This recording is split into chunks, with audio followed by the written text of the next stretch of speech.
PSC life ടോക്സിലേക്ക് ഏവർക്കും സ്വാഗതം. ഇന്ന് വളരെ ഇമ്പോർട്ടൻ്റ് ആയിട്ടുള്ളൊരു വിഷയമാണ്. നിങ്ങൾ തംബ്നെയിൽ കണ്ടതുപോലെ AI എന്നതാണ് ഇന്നത്തെ വിഷയം. AI എന്നത് LP-UP ഇൻ്റർവ്യൂകളിൽ പ്രസക്തമാകുവാനുള്ള പ്രധാന കാരണം AI എന്ന ഒരു ആശയത്തിന് ഇമ്പോർട്ടൻസ് വന്നത് 2021 ശേഷം മാത്രമാണ്. 2022, 2023 എന്നീ വർഷങ്ങളിലാണ് ഈ AI എന്നുള്ള തോട്ട് അല്ലെങ്കിൽ ഒരു ഐഡിയ കേരളത്തിലും വിദ്യാഭ്യാസ രംഗത്തും വളരെയധികം ചർച്ചയ്ക്ക് വിധേയമായിട്ടുള്ളത്. അതിനാൽ തന്നെ ഇതിനു മുമ്പ് LP-UP എക്സാം കഴിഞ്ഞ് ഇൻ്റർവ്യൂ നടന്നത് 2001, 2002 സ്റ്റാർട്ടിങ് സമയത്താണ്.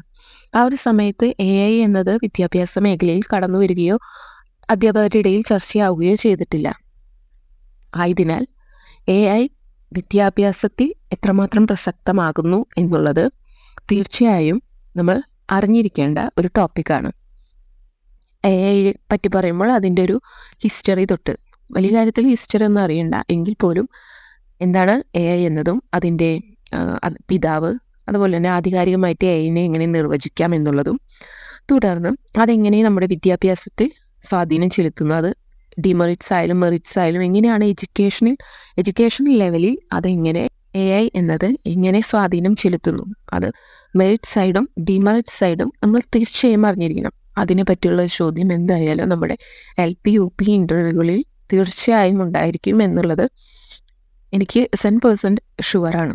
ആയതിനാൽ തന്നെ നമ്മൾ അതിനെ പറ്റിയാണ് ഒരു വീഡിയോ ഇന്ന് ചെയ്യുന്നത്. ജസ്റ്റ് ഒന്ന് കേട്ടിട്ട് നിങ്ങൾ ഇൻ്റർവ്യൂവിന് പോവുക.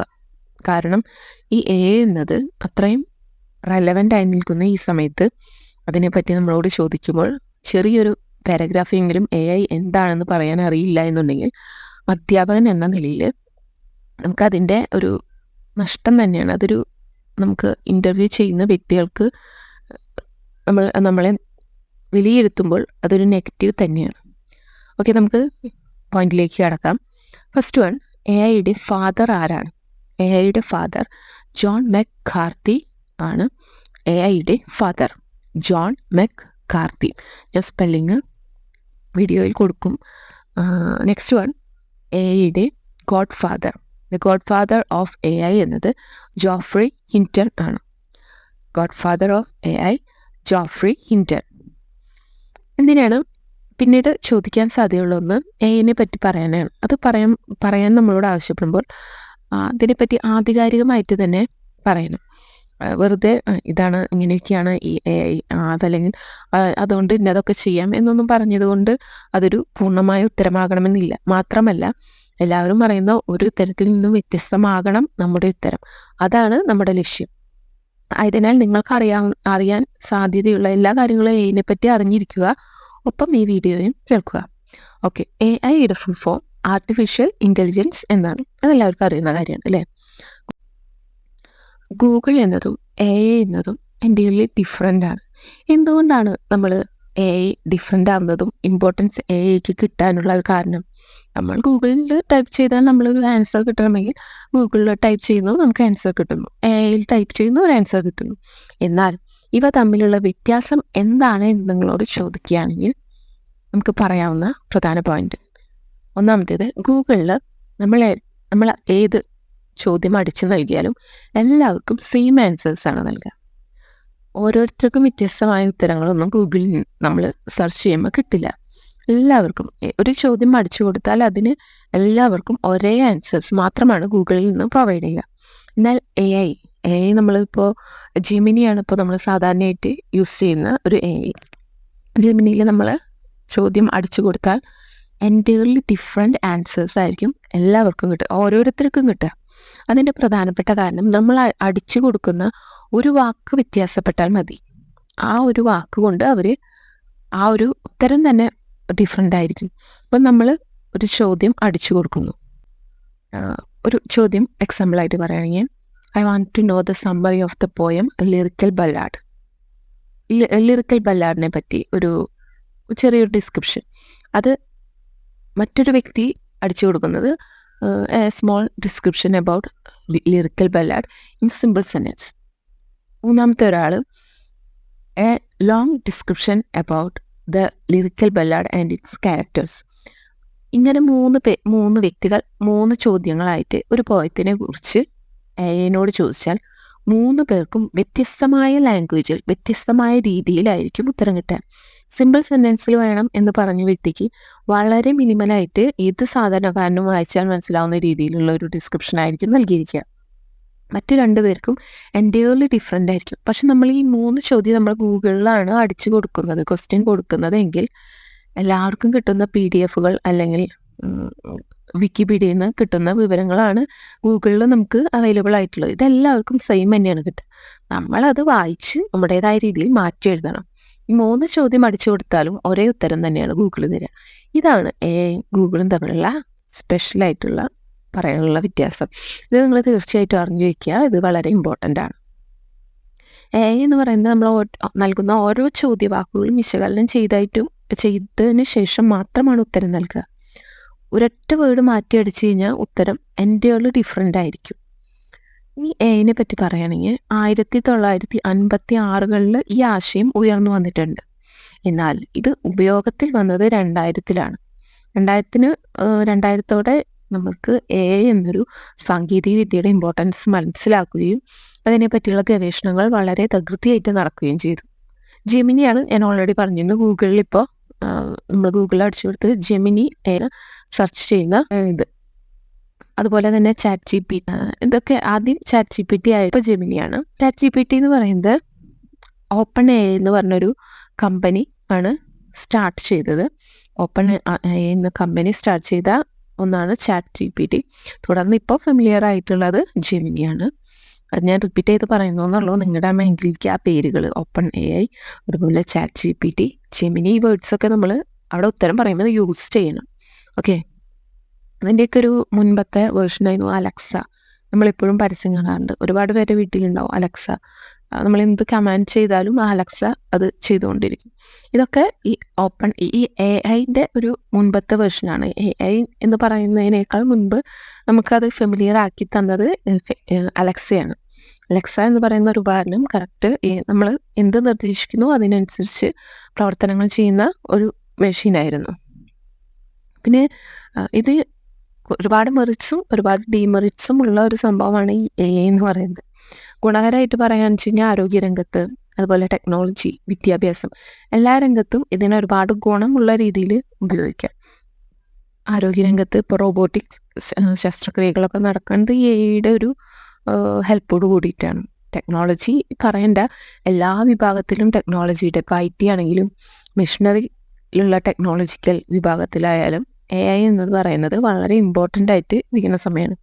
വിദ്യാഭ്യാസത്തിൽ AI വളരെ ഇമ്പോർട്ടൻ്റ് ആണ്. ഇപ്പോൾ ഏത് കോളേജുകളിലാണെങ്കിൽ നമ്മൾ ഉന്നത വിദ്യാഭ്യാസം എടുത്ത് നോക്കുകയാണെങ്കിൽ നമ്മുടെ അവിടെയാണ് കുറച്ച് നാൾ മുൻപ് വരെ ഉപയോഗത്തിൽ ഇല്ലാതിരുന്നത്. ഇപ്പോൾ എല്ലാവരും അത് ഉപയോഗിക്കുന്നുണ്ട്.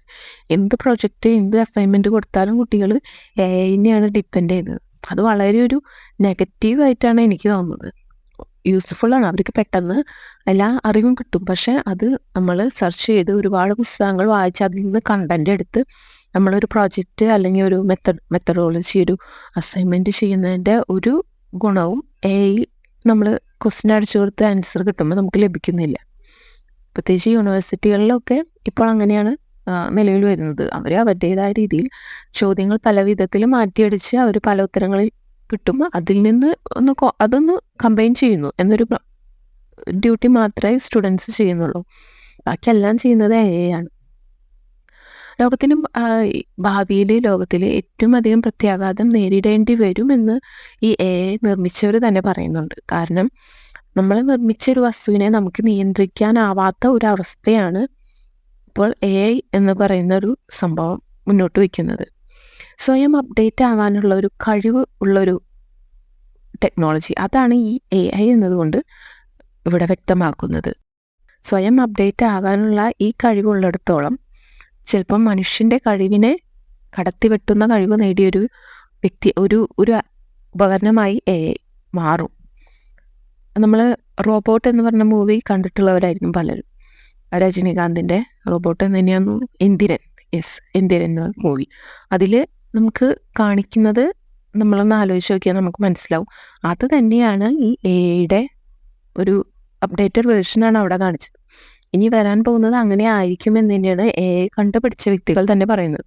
കാരണം നമ്മളെക്കൊണ്ട് നിയന്ത്രിക്കാൻ പറ്റാത്ത വിധം അവർ അപ്ഡേറ്റ് ആയി അവർ കാര്യങ്ങൾ നിയന്ത്രിക്കുന്ന തരത്തിലേക്ക് വരും എന്നാണ് AIയുടെ ഉപജ്ഞാതാക്കൾ വരെ പറയുന്നത്. നമുക്ക് പെട്ടെന്ന് ഓർക്കാൻ കണക്ട് ചെയ്യാൻ വേണ്ടി ആ ഒരു റോബോട്ട് എന്തിനെന്നുള്ള ഒരു ഫിലിം നമുക്ക് മൈൻഡിൽ വെക്കാം. അത് തന്നെയാണ് AIയുടെ ദോഷമായിട്ട് നമ്മൾ പറയുന്നത്. മറ്റൊന്ന് ജോബ് സാധ്യതകളിലെ കുറവാണ്. നമുക്ക് തീർച്ചയായിട്ടും അറിയാം, ടെക്നോളജി, ബാങ്കിങ് രംഗങ്ങളിലൊക്കെ ഇപ്പോൾ തന്നെ ഒരുപാട് സ്റ്റാഫിനെ കുറയ്ക്കുകയാണ്. AIയുടെ ടെക്നോളജിയിൽ സോർട്ട് ഔട്ട് ചെയ്യാനും അത് കാൽക്കുലേറ്റ് ചെയ്യാനും എല്ലാത്തിനും ഒരു കമാൻഡ് കൊണ്ട് സാധിക്കുമെങ്കിൽ വെറും മനുഷ്യന് അതായത് ഒരു പേഴ്സണ് നമ്മൾ സാലറി കൊടുത്തിരുത്തേണ്ട കാര്യമില്ല. ഇപ്പോൾ തന്നെ ധാരാളമായിട്ട് ജോബ് ഓപ്പർച്യൂണിറ്റി കുറയുന്ന ഒരവസ്ഥയാണുള്ളത്. അതിന് മെയിൻ കാരണമായിട്ട് വരുന്നത് AI തന്നെയാണ്. AIയുടെ എഡ്യൂക്കേഷൻ ലെവലിലുള്ള മെറിറ്റ്സ് ചോദിക്കുകയാണെങ്കിൽ നമുക്ക് കൂടുതലായിട്ട് നോക്കേണ്ടത് എഡ്യൂക്കേഷൻ ലെവലിലാണല്ലോ. അതുകൊണ്ട് എഡ്യൂക്കേഷൻ ലെവലിലുള്ള മെറിറ്റ്സ് നോക്കുകയാണെങ്കിൽ പേഴ്സണലൈസ്ഡ് ആയിട്ടുള്ള ലേണിംഗ് ആണ് ഇതിൻ്റെ ഏറ്റവും വലിയ പ്രത്യേകത. നമ്മൾ എല്ലാ കുട്ടികൾക്കും ഒരേപോലെ പഠിപ്പിച്ചു കൊടുക്കണം. ഒരു ടീച്ചർ നമുക്ക് ഓരോ കുട്ടിയും പേഴ്സണലായിട്ട് എടുത്ത് അതിനനുസരിച്ച് ക്ലാസ് എടുക്കാൻ പറ്റില്ല. നമ്മൾ തീർച്ചയായിട്ടും ഒരു ക്ലാസ്സിൽ 30 പേർക്ക് ക്ലാസ് എടുക്കുന്നുണ്ടെങ്കിൽ ഒരേ രീതിയിലായിരിക്കും. കുറച്ചൊക്കെ നമ്മൾ വ്യത്യാസങ്ങൾ വരുത്തും. അതൊരു ഗ്രൂപ്പിനെ അടിസ്ഥാനമാക്കിയിട്ടായിരിക്കും ആ പ്രവർത്തനങ്ങളിൽ വ്യത്യാസപ്പെടുത്തുക. ഓരോ വ്യക്തിക്ക് വേണ്ടിയിട്ടുള്ള പ്രവർത്തനങ്ങൾ നമുക്ക് ഉൾപ്പെടുത്താൻ സാധിക്കില്ല. ഇപ്പോൾ മീഡിയം ലെവലിലുള്ള കുട്ടികൾ, ഹൈ ടാലൻറ്റഡ് ആയിട്ടുള്ള കുട്ടികൾ, തീരെ ലോ ആയിട്ടുള്ള കുട്ടികൾ, ഇങ്ങനെ 3 കാറ്റഗറിക്ക് വേണ്ടിയുള്ള പ്രവർത്തനങ്ങൾ നമ്മൾ ഒരുങ്ങിപ്പോവും. പക്ഷെ ഒരിക്കലും പേഴ്സണലൈസ്ഡ് ആയിട്ട് ഒരു കുട്ടിക്ക് വേണ്ടി മാത്രം നമുക്ക് ഒരിക്കലും പ്രവർത്തനങ്ങൾ അല്ലെങ്കിൽ അവരെ പഠിപ്പിക്കാനുള്ള രീതികൾ ഉപയോഗിക്കാനായിട്ട് ക്ലാസ്സിൽ പറ്റില്ല. എന്നാൽ AI പറയുന്ന ഏറ്റവും പ്രധാനപ്പെട്ട ഇമ്പോർട്ടൻ്റ് ആയിട്ടുള്ള ഒരു മെറിറ്റ് എന്ന് പറയുന്നത് പേഴ്സണലൈസ്ഡ് ലേണിംഗ് എന്നുള്ളതാണ്. തീർച്ചയായിട്ടും അവർക്ക് ഓരോ വ്യക്തിക്കും വേണ്ടി പ്രവർത്തനങ്ങൾ നൽകി ആ കുട്ടിയെ ഏത് രീതിയിൽ മെച്ചപ്പെടുത്തണം അങ്ങനെ അവർക്ക് അറിയുകയും അതിനനുസരിച്ചുള്ള പ്രവർത്തനങ്ങൾ നൽകുകയും ആ കുട്ടിയെ ആ രീതിയിലുള്ള ഒരു വളർച്ചയ്ക്ക് ആ കുട്ടിയുടെ ഏത് നെഗറ്റീവ് പോയിന്റ് ആണുള്ളത് അതിനെ വികസിപ്പിക്കുന്ന തരത്തിലുള്ള പ്രവർത്തനങ്ങൾ ഉൾപ്പെടുത്തിക്കൊണ്ട് അവരെ പഠിപ്പിക്കാനായിട്ട് കഴിയും. മറ്റൊന്ന് അതിന് പറയുന്നത് കുട്ടികളുടെ നീഡ് അനുസരിച്ച് കസ്റ്റമൈസ്ഡ് ലേണിംഗ് ആണ് കുട്ടികൾക്ക് ലഭിക്കുന്നത്. മറ്റൊന്ന് വെർച്വൽ റിയാലിറ്റിയിലൂടെ കുട്ടികളെ പഠിപ്പിക്കാമെന്നുള്ളതാണ്. നമുക്ക് പലപ്പോഴും കാണാം വെർച്വൽ റിയാലിറ്റി ഐഡിയാസ്. അതായത് ക്ലാസ് റൂമിൽ തന്നെ നമുക്ക് ഇപ്പോൾ അനിമൽസിനെ കുറിച്ച് പഠിപ്പിക്കുകയാണെങ്കിൽ ഡിഫറെൻറ്റ് അനിമൽസിൻ്റെ പിക്ചേഴ്സ് കൊടുത്ത് നമ്മൾ പഠിപ്പിക്കാം, വീഡിയോ കാണിച്ച് പഠിപ്പിക്കാം. അതിൽ നിന്നെല്ലാം വ്യത്യസ്തമായിട്ട് ആ ഒരു ക്ലാസ് റൂമിൽ നമുക്ക് എലഫൻറ്റ് അല്ലെങ്കിൽ ഒരു അനിമലിനെ അവരുടെ ഒപ്പം കൊണ്ട് നിർത്തി നമുക്ക് അവരെ പഠിപ്പിക്കാം. അതായത് അവരോടൊപ്പം ഈ അനിമൽസിനെ കണ്ട് അവരോട് തൊട്ടരിയത്ത് ഒരു അനിമൽ വന്ന് നിൽക്കുന്ന ഒരു പ്രതീതിയാണ് അവർക്ക് ഉണ്ടാവുക. അങ്ങനെയാണ് AIയിലൂടെ നമുക്ക് വെർച്വൽ റിയാലിറ്റി എന്ന് പറയുന്ന ഒരു സംഭവം സാധ്യമാക്കുന്നത്. നമ്മൾ പലപ്പോഴും കണ്ടിട്ടുണ്ട് വെർച്വൽ റിയാലിറ്റി എന്ന് പറയുമ്പോൾ നമുക്ക് ഉദാഹരണമായിട്ട് പറയുന്നത് 24 ആണെന്ന് തോന്നുന്നു TV ചാനലിൽ വെർച്വൽ റിയാലിറ്റി. അതായത് ഏത് സംഭവവും അവിടെ ന്യൂസ് വായിക്കുന്നവരുടെ അരികത്ത് കൊണ്ട് നിർത്തി, അതായത് അവരുടെ തൊട്ടരികത്ത് ആ വസ്തു ഉണ്ട് അല്ലെങ്കിൽ ആ ഒരു സംഭവം നടക്കുന്നു എന്നൊരു പ്രതീതി നമ്മളിൽ വരുത്തുന്നു. അത് തന്നെയാണ് കുട്ടികളിലും ചെയ്യുന്നത്. കുട്ടികൾക്ക് ആ ഒരു പ്രതീതി ഉണ്ടാക്കുന്നു. കുട്ടികളുടെ അരികിൽ അവയുണ്ട് എന്ന് മനസ്സിലാക്കി അതിനെ അറിഞ്ഞു പഠിപ്പിക്കുന്നു എന്നുള്ളൊരു രീതിയാണ് വെർച്വൽ റിയാലിറ്റി എന്നത്. നിങ്ങൾക്ക് ഏവർക്കും അറിയാമെന്ന് തന്നെ തോന്നുന്നു. ഇതും ഒരു പോസിറ്റീവാണ്. ഫസ്റ്റ് വൺ പേഴ്സണലൈസ്ഡ് ലേണിങ്ങും സെക്കൻഡ് വൺ വെർച്വൽ റിയാലിറ്റി എന്നതും. തേർഡ് വണ്ണായിട്ട് പറയുന്നത് ഇൻക്രീസ്ഡ് ആക്സസിബിലിറ്റിയാണ്. അതായത് ക്വാളിറ്റി ലേണിങ്ങിനുള്ള ഒരുപാട് റിസോഴ്സസ് നമുക്ക് ലഭിക്കും. അതുകൊണ്ട് തന്നെ നമുക്ക് യാതൊരു ലേണിങ്ങിനുള്ള ഒരു ക്വാളിറ്റി അത് കുറയാതെ തന്നെ ഒരുപാട് റിസോഴ്സസ് ടീച്ചേഴ്സിനെ അവൈലബിൾ ആക്കാനായിട്ട് AI ഉപയോഗിക്കാം. പിന്നെ ടീച്ചേഴ്സിന് AI ഉപയോഗിക്കാവുന്ന മറ്റൊരു രീതി ഇംപ്രൂവ്ഡ് എൻഗേജ്മെൻ്റ് ആണ്. കുട്ടികളെ എൻഗേജ്ഡ് ആക്കി ഇരുത്താനായിട്ട് ഈ AI ഒരുപാട് ടീച്ചേഴ്സിനെ ഹെൽപ്പ് ചെയ്യും. അതായത് വ്യത്യസ്തമായ games, fun filled games, interactive learning experience, അതുപോലെ തന്നെ ഇംഗ്ലീഷ് ലേണിംഗ്. കുട്ടികളെ ഇംഗ്ലീഷ് പഠിപ്പിക്കുന്നതിന് ഓരോ കുട്ടികൾക്കും പേഴ്സണലൈസ് ആയിട്ട് ഇംഗ്ലീഷ് ടോക്ക് ചെയ്യാനും അവർക്ക് കമ്മ്യൂണിക്കേറ്റ് ചെയ്യാനുമുള്ളൊരു സൗകര്യം AIയുമായിട്ട് ഒരുക്കുകയാണെങ്കിൽ, ഇപ്പം നമ്മളായാലും AIനോട് നമ്മൾ ചോദിച്ചു കഴിഞ്ഞാൽ ഇംഗ്ലീഷിൽ നമുക്ക് അവരോട് ചോദിക്കാം. അപ്പോൾ അവർ അതിന് കറക്റ്റായിട്ട് തിരിച്ച് മറുപടി നൽകും. ഇപ്പോൾ ഒരുപാട് AI സ്പോക്കൺ ഇംഗ്ലീഷ് ക്ലാസ്സുകളുണ്ട്. നമുക്ക് റോബോട്ടിനോട് സംസാരിക്കാം.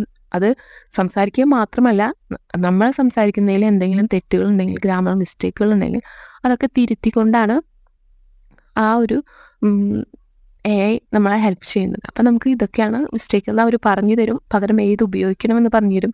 ഇതൊക്കെ നമുക്ക് എഡ്യൂക്കേഷൻ ലെവലിലും യൂസ് ചെയ്യാം. ക്ലാസ് റൂമിലായാലും ഇതൊക്കെ അപ്ലിക്കബിൾ ആണ്. അപ്പോൾ ലാംഗ്വേജ് ലേണിങ്ങിന് യൂസ് ചെയ്യാം. ഇൻട്രാക്റ്റീവ് ലേണിംഗ് എക്സ്പീരിയൻസ്, ഇപ്പോൾ ഏതൊരു സബ്ജക്റ്റിനെ പറ്റിയിട്ടാണെങ്കിലും ഈ കുട്ടിക്ക് അറിയണമെന്നുണ്ടെങ്കിൽ AI യൂസ് ചെയ്തിട്ട് ആ കുട്ടിക്ക് കൂടുതൽ വിവരങ്ങൾ ടീച്ചറിനേക്കാൾ ആധികാരികമായിട്ട് പറയാൻ തീർച്ചയായിട്ടും AIക്ക് സാധിക്കും. ടീച്ചറുടെയൊക്കെ നോളേജ് ലെവലിന് ഒരു ലിമിറ്റ് ഉണ്ട്. അതിനേക്കാൾ കൂടുതലായിട്ട് കുട്ടികൾക്ക് ഈ രീതിയിൽ അറിയാം. ഡിഫറെൻറ്റ് ലാംഗ്വേജസ് അവർക്ക് പറഞ്ഞു പഠിക്കാം. ഇംഗ്ലീഷ് മാത്രമല്ല, ഏത് ലാംഗ്വേജസും അവർക്ക് പറഞ്ഞു പഠിക്കാനുള്ള സോഫ്റ്റ്വെയർ അപ്ഡേറ്റഡ് ആയിട്ടുള്ള AIs ആണെന്ന് വെച്ച് കഴിഞ്ഞാൽ അതൊക്കെ അവർക്ക് വെരി യൂസ്ഫുൾ ആയിരിക്കും. Then next one, capturing students attention. അത് വളരെ ഇമ്പോർട്ടൻ്റ് ആണ്. ഒരു ടീച്ചറിനേക്കാൾ നല്ല രീതിയിൽ സ്റ്റുഡൻസിൻ്റെ അറ്റൻഷൻ ക്യാപ്ചർ ചെയ്യാനായിട്ട് സഹായിക്കുന്ന ഒന്നാണ് ഈ AI.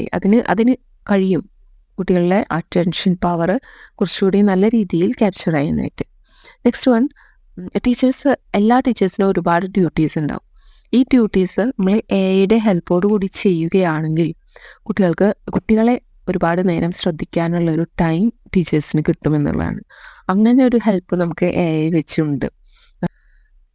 ഗ്രേഡിങ്, ഷെഡ്യൂളിങ് എന്നിവയിലൊക്കെ AI ഒരുപാട് ഹെൽപ്പ് ചെയ്യും ടീച്ചേഴ്സിന്. അതുകൊണ്ട് തന്നെ ടീച്ചേഴ്സിന് നല്ല രീതിയിൽ കുട്ടികൾക്കുള്ള ആക്ടിവിറ്റീസ് പ്രൊവൈഡ് ചെയ്യാനും അവരെ കൂടുതൽ ശ്രദ്ധിക്കാനും ടീച്ചേഴ്സിന് കഴിയും.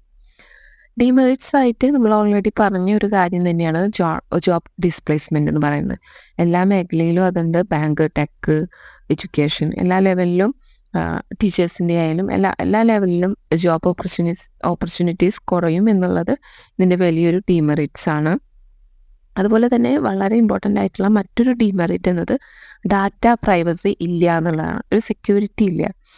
അവർ എന്ത് വേണമെങ്കിൽ നമ്മുടെ ഡാറ്റാസ് കളക്ട് ചെയ്യുകയും അത് അനലൈസ് ചെയ്യുകയും ഒക്കെ ചെയ്യാനായിട്ട് ഈ AIക്ക് സാധിക്കും എന്നുള്ളത് കൊണ്ട് നമുക്കൊരു ഡാറ്റ പ്രൈവസി, നമുക്കൊരു സെക്യൂരിറ്റി ഇല്ല എന്നുള്ളത് ഇതിൻ്റെ വലിയൊരു ഡിമെറിറ്റ് ആണ്. അതുപോലെ തന്നെ മറ്റൊന്നാണ് ലാക്ക് ഓഫ് ഹ്യൂമൻ ഇൻട്രാക്ഷൻ എന്ന് പറയുന്നത്. ഈ AIയുടെ കടന്നു വരവോടെ മനുഷ്യന്മാർ തമ്മിലുള്ള ഒരു ഹ്യൂമൻ ഇൻട്രാക്ഷൻ കുറയും. തീർച്ചയായും ഇൻട്രാക്ഷൻ കൂടുതലായും ഈ റോബോട്ടിക് നോളേജിനോട്, ഈ AIയോട് ആയിരിക്കും. അതുകൊണ്ട് തന്നെ ഹ്യൂമൻ ഇൻട്രാക്ഷൻ എന്നുള്ളത് കുറഞ്ഞു വരും എന്നുള്ളതും തീർച്ചയായിട്ടും ഇതിൻ്റെ എടുത്തു പറയേണ്ട ഒരു ഡിമെറിറ്റ് ആണ്. ഇതൊക്കെയാണ് ഡിമെറിറ്റ്സ്, മെറിറ്റ്സ് എന്ന ലെവലിൽ എനിക്ക് പ്രത്യേകമായിട്ട് ഞാൻ സെർച്ച് ചെയ്തപ്പോഴും ഞാൻ ആലോചിച്ചപ്പോഴൊക്കെ ആയിട്ട് കണ്ടുകിട്ടിയ കുറച്ച് പോയിന്റ്സ്. തീർച്ചയായും നിങ്ങൾ കാണുക, ഇതിൻ്റെ എല്ലാ പോയിന്റ്സ് എഴുതിയെടുക്കുക. കാരണം ഇതിൽ ഓരോ പോയിന്റ്സ് ഞാൻ കറക്റ്റായിട്ട് എല്ലാ മെറിറ്റ്സ് ഒരുമിച്ചും എല്ലാ ഡിമെറിറ്റ്സ് ഒരുമിച്ചല്ല